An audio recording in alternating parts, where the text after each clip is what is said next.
Good morning बच्चों। आज की ऑनलाइन कक्षा में आप सभी का स्वागत है। बच्चों, आज की कक्षा में जिस विषय वस्तु की हम चर्चा करेंगे वो बड़ा ही महत्वपूर्ण विषय वस्तु है और वह है क्रिया व उसके भेद। इस पाठ में जो आपके पाठ्य पुस्तक अभ्यास सागर से ली गई है, इस पाठ में जो है सवाल का जवाब पाठ से जुड़े जो अभ्यास कार्य हैं व्याकरणिक दृष्टि से, जिसे क्रिया कहा गया है, उससे जुड़े प्रश्न उत्तर कार्य को हम देखेंगे, उसकी परिभाषा भी जानेंगे और उसके भेदों की भी चर्चा करेंगे। तो आइए एक एक करके इस पाठ के अभ्यास कार्यों को करना प्रारंभ करते हैं। आपकी 7वीं कक्षा के 9वीं पाठ अभ्यास सागर का सवाल का जवाब का यह प्रश्नोत्तर कार्य है। आइए पहले इन ज़रा अनुच्छेद जो लिखे गए हैं संक्षेप में उसे हम पढ़ लें। अचानक तन्मय ने मुझे जोर से पुकारा, दादाजी, और मैंने मुड़कर देखा तो हैरान रह गया। तन्मय ने दुकानदार का हाथ पकड़ रखा था और दुकानदार घबराकर हाथ छुड़ाना चाह रहा था। अब पहला प्रश्न जो इस अनुच्छेद पर आधारित है कि ऊपर दिए गए अनुच्छेद में से उन शब्दों को छांट कर लिखिए जिससे किसी कार्य के होने अथवा करने का पता चलता है। तो पहला जो शब्द है पुकारना, यह एक क्रिया है, यह कार्य होने का पता चल रहा है। मुड़कर देखा, तो देखा यहाँ देखना क्रिया है। हैरान रह गया, यह भी एक क्रिया है, हैरान होना। पकड़ना, तो पकड़ शब्द भी जो है यहाँ पर वो रखा था, यह क्रिया है। छुड़ाना, यह भी क्रिया है। तो देखा आप लोगों ने किस प्रकार पहले अनुच्छेद के अनुसार हम लोगों ने क्रिया पर घेरे लगाए, है ना। कर्ता के द्वारा जो कार्य संपादित होता है उसका फल जिस पर पड़े उसे हम क्रिया कहते हैं। नीचे दिए गए वाक्यों में क्रिया शब्दों पर घेरा लगाइए। अब यहाँ एक वाक्य है पहला क नंबर, दुकानदार ने मुझे देखा, तो इसमें क्रिया क्या है? देखना। तो देखा पर हमने घेरा लगाया। वह सामने की दुकान पर पटाखे देख रहा है, तो यहाँ भी क्रिया क्या है? देखना, इसलिए देख रहा है को हमने घेरा लगाया। मैं तन्मय के साथ लौट आया, तो लौटना और आना यहाँ क्रियाएं हैं। तन्मय ने उन्हें 50 रुपये दिए, इस वाक्य में देना क्रिया है, इसलिए हमने दिए पर घेरा लगाया। वे चारों बच्चे गेट के बाहर खड़े थे, तो खड़ा होना क्रिया है, इसलिए हमने खड़े पर। तो जिन शब्दों से किसी कार्य के करने या होने का पता चले उन्हें हम क्रिया कहते हैं। अब क्रिया के दो भेदों की चर्चा यहाँ की गई है, एक सकर्मक और दूसरा अकर्मक। बच्चों, सकर्मक क्रिया उसे कहते हैं जिसमें कर्म की आवश्यकता होती है, और अकर्मक क्रिया उसे कहते हैं जिसमें कर्म की आवश्यकता नहीं होती। जैसे यहाँ उदाहरण दिए गए हैं, तो इसमें अकर्मक क्रियाओं को छांटना। नरेश सो रहा है, तो अकर्मक क्रिया क्या है? सो। लतिका हंसने लगी, इसमें अकर्मक क्रिया क्या है? हंसना। फिर मोहित लिखता है, इसमें अकर्मक क्रिया क्या है? ठीक है ना, लिखना। सलमा बैठी है, इसमें अकर्मक क्रिया क्या है? बैठी। बच्चे दौड़ रहे हैं, है ना, इसमें अकर्मक क्रिया क्या है? दौड़ना। अब नीचे दिए गए वाक्यों में सकर्मक क्रिया और कर्म छांट कर लिखिए। जिस क्रिया में स्वकर्मक क्रिया होगी, जो क्रिया उसमें कर्म जरूर होगा, क्योंकि कर्म के संभावना के साथ ही यह क्रिया सकर्मक कहलाती है। तो पहला वाक्य है 5वां नंबर का, इसमें सकर्मक क्रिया के और कर्म छांट कर हमें लिखने हैं। सरिता ने खीर खाई। अब यहाँ क्रिया क्या है? खाना, है ना, खाई, और कर्म क्या होगा? खीर, जिस पर उसका प्रभाव पड़ रहा है। और वे दूसरा वाक्य है, वे चाय पीने लगे, तो यहाँ पीना मुख्य क्रिया है, सकर्मक क्रिया, और कर्म क्या है? चाय। जिस पर उसका प्रभाव पड़ रहा है। उसने मुझे फूल दिया, देना यहाँ क्रिया है, फूल क्या है यहाँ पर, कर्म है। अब आगे देखिए, हरीश सितार बजा रहा है, यहाँ पर भी सितार क्या है, जो है एक प्रकार से सकर्मक क्रिया है और बजाना मुख्य क्रिया है, यानी सितार जो है वो कर्म है और बजाना जो है वो क्या है, मुख्य क्रिया है।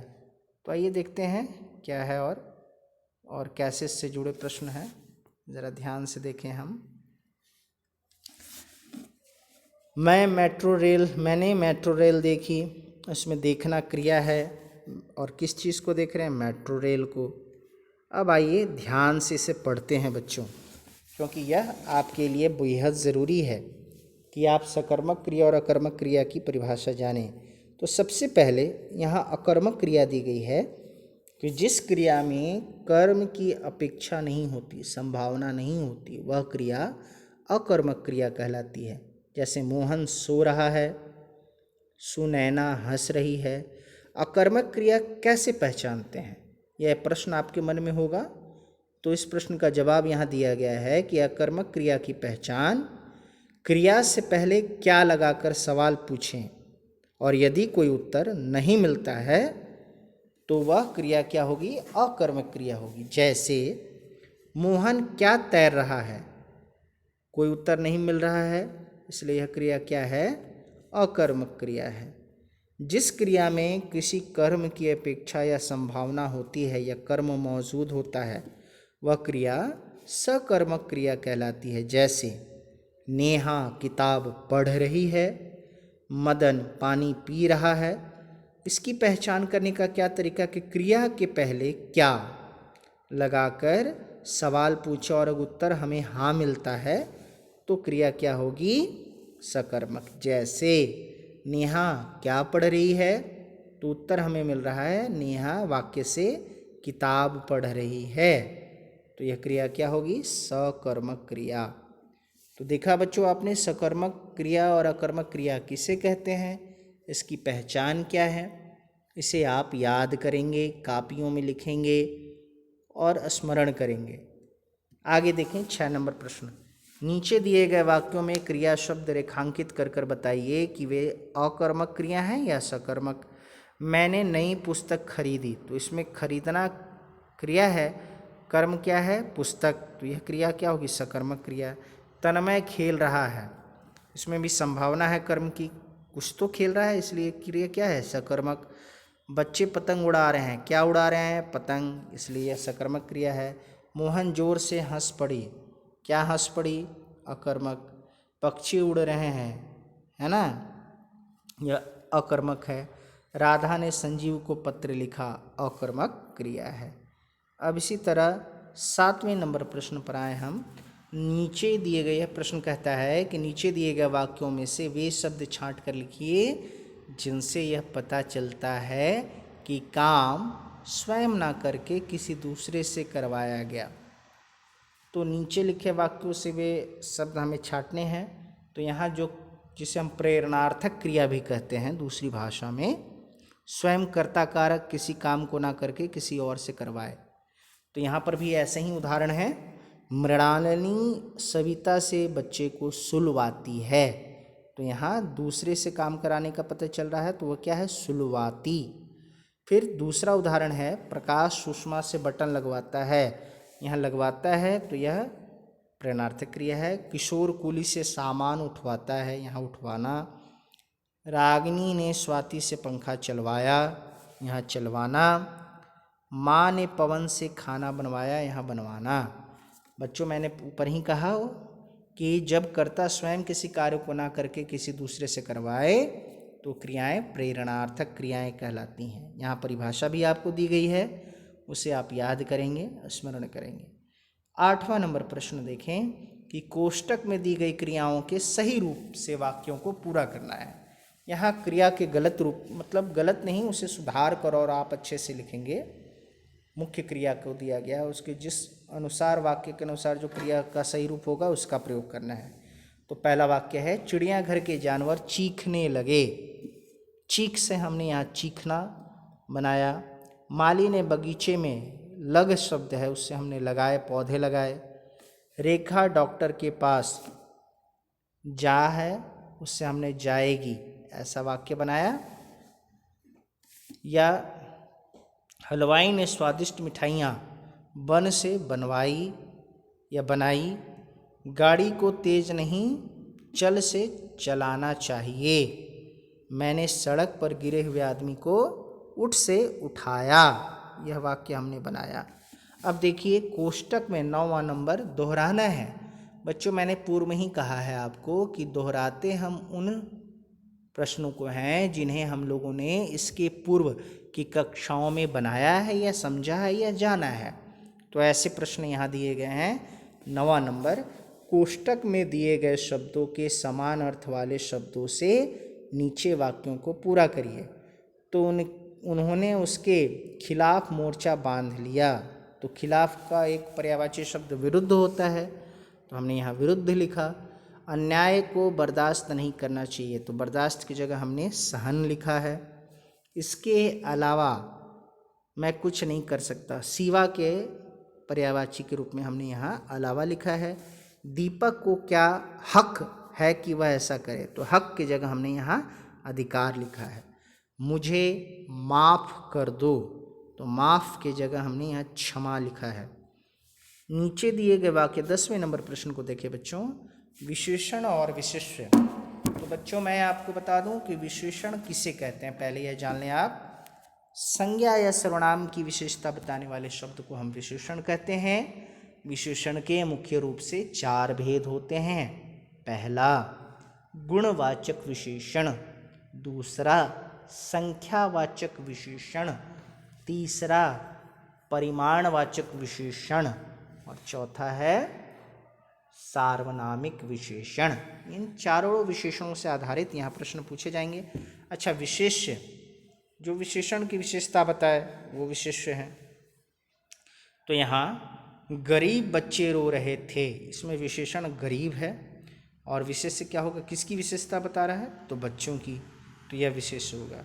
वे मैले कुचेले कपड़े पहने थे, तो मैले कुचेले यहाँ क्या हो जाएंगे, एक प्रकार से यह जो होगा विशेषण है और कपड़े विशेष्य। 50 रुपये दे दीजिए, 50 जो है वह विशेषण है, रुपए जो है वह क्या है, विशेष्य। बनिया बड़ा चालाक है, यहाँ चालाक विशेषण है और बनिया विशेष्य। यह झूठा दुकानदार है, इसमें झूठा विशेषण है और दुकानदार विशेष्य। अब अगला 11 नंबर प्रश्न देखें बच्चों कि नीचे दिए गए शब्द समूहों में से उन शब्दों पर घेरा लगाइए जो बाकी शब्दों से भिन्न हैं। साथ ही यह भी लिखिए कि वह शब्द बाकी शब्दों से किस प्रकार भिन्न हैं। तो आइए देखते हैं। पहला है सच्चाई, साहस, विवशता। तो इससे बिल्कुल अलग जो शब्द अर्थ प्रदान कर रहा है वह है दुखी, घेरा लगाया हुआ है। क्यों? क्योंकि दुखी शब्द विशेषण है और बाकी शब्द भाववाचक संज्ञा हैं। दूसरा उदाहरण देखें, मैं, मैंने, उनके, मुझे। तो यहाँ उनके को हम लोग रेखांकित करेंगे क्योंकि उनके शब्द अन्य पुरुष है जबकि बाकी के शब्द उत्तम पुरुष हैं। फिर ग नंबर देखिए, बच्चे, पटाखे, दुकान, तन्मय। तो जो बाकी 3 हैं, बच्चे, पटाखे, दुकान, ये जातिवाचक संज्ञा है और तन्मय व्यक्तिवाचक संज्ञा है, इसलिए ये अलग है। समझदार, गरीब, 10, गुस्सा। तो बाकी जो 3 है, समझदार, गरीब, 10, ये एक प्रकार से संज्ञाएं हैं और गुस्सा जो है वो एक प्रकार से बाकी शब्द गुस्सा जो है वो भाववाचक संज्ञा है और बाकी क्या है, विशेषण है। तो उसे हम विशेषण के रूप में हमने लिखा। 12 नंबर, कोष्टक में दिए गए सर्वनाम शब्दों से सही शब्द चुनकर रिक्त स्थानों की पूर्ति कीजिए। अब यहाँ देखिए, अपनी भूल ज्ञात हो गई, मेरे को या मुझे, जो सटीक सर्वनाम लगेंगे तो मुझे अपनी भूल ज्ञात हो गई, या हम लिखेंगे तुम, तुम्हारा अपना काम करो, तो मैंने यहाँ तुम अपना काम करो लिखेंगे। मैं अपने घर जा रहा हूँ, आज मैं तुम्हारे घर आऊँगी, जो करेगा सो भरेगा। ये वाक्य हम लोगों ने सही सर्वनाम शब्दों की पूर्ति कर कर बनाए। आइए अब बच्चों, ये रचनात्मक दृष्टि से यह प्रश्न आपके लिए पूछा जाता है हर बार पाठ के अंत में। तो यह प्रश्न 13 है, इससे जुड़े प्रश्न यहाँ हैं। तो बच्चों को दीपावली में न पटाखे जलाने का संदेश देते हुए एक पोस्टर बनाइए।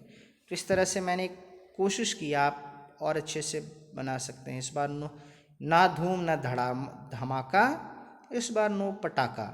तो इस तरीके से आप पटाखे ना छोड़ें, क्योंकि इससे प्रदूषण होता है, वातावरण दूषित होता है। इसका प्रभाव सीधे रूप से हमारे जीवन शैली पर पड़ता है और हमारे फेफड़ों से संबंधित, हृदय से संबंधित रोग बढ़ जाते हैं, क्योंकि प्रदूषण स्तर बढ़ने से हवा शुद्ध नहीं होती और उसे श्वास के माध्यम से जब हम लेते हैं तो हमारे श्वसन तंत्र और अनेक शारीरिक विकारों का जन्म होता है। ठीक है बच्चों, तो इस बिल्कुल पोस्टर को भी आपको बनाना है। तो इस प्रकार हम लोगों ने इस पूरे पाठ के प्रश्न उत्तर कार्य किए। बच्चों, आपसे एक निवेदन है कि आप जो भी पाठ पढ़ाए जा रहे हैं उससे संबंधित जो ग्रामर से जुड़े जो मुख्य, जैसे यहाँ याद रखिए प्रेरणार्थक क्रिया दिया गया, उसकी परिभाषा, उसके बाद सकर्मक अकर्मक क्रिया की परिभाषा, उसके पहचानने की, ये कॉपियों में भी लिख कर रखें आप क्लास वर्क कॉपी में, ताकि आपको याद करने में कोई दिक्कत ना हो। तो बच्चों, अगली कक्षा में हम फिर आएंगे एक नए विषय वस्तु के साथ, पाठ संख्या 10 लेकर। आप पढ़ते रहें, इसका अभ्यास करते रहें। और यहाँ एक मैं बता देना चाहूँ, यहाँ सकर्मक क्रिया लिखा है, जबकि अकर्मक क्रिया चौथे नंबर का ग नंबर मोहन लिखता है, तो यहाँ अकर्मक क्रिया है, सकर्मक लिखा हो, उसे आप ध्यान देंगे, है ना, सुधार लेंगे। तो बच्चों, आज की कक्षा के लिए इतना ही। इस कक्षा में मैंने क्रिया और उसके भेद की चर्चा आपसे की। मुझे उम्मीद है आप इसे पढ़ेंगे, समझेंगे और इसका पुनः अभ्यास जरूर करेंगे। धन्यवाद।